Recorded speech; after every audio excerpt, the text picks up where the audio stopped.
Now part 3 is I'm actually going to make a pizza using the ZaDome Pizza Oven. It is just shy of 800 degrees, so it's probably like 790 or something like that.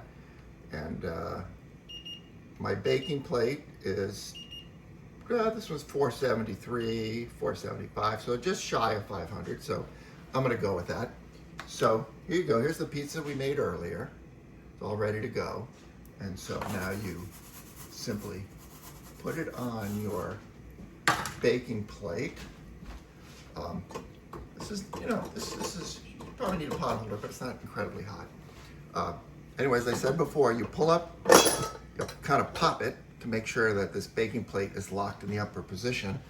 And then you place it over your pizza and you turn off all your burners and wait about 3 minutes. It's very hot, so it's gonna cook very quickly. It might even cook less than 3 minutes.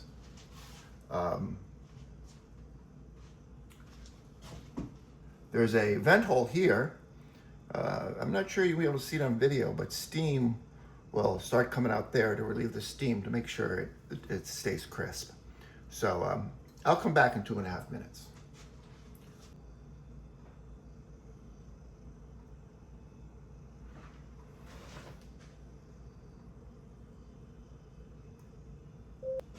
Okay, it's been 2.5 minutes. I don't know if you can see it, but there's a lot of steam coming out this vent hole.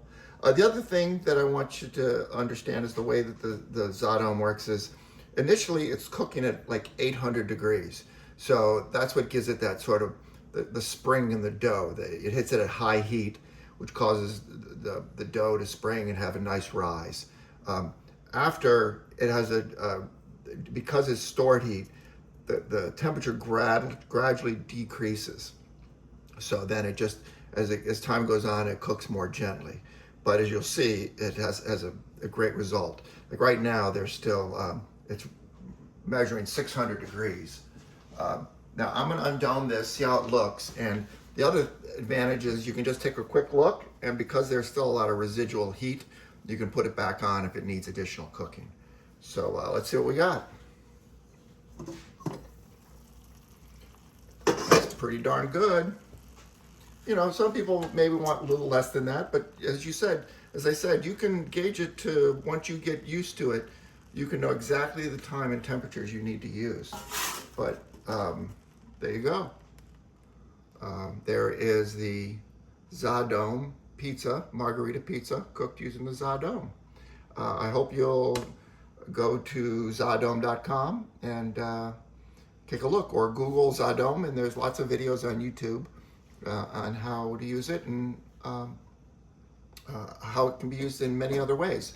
And I'm going to have upcoming videos on all the different things that can be cooked using ZaDome on the stovetop, on the campfire, on the grill, or in the fire pit.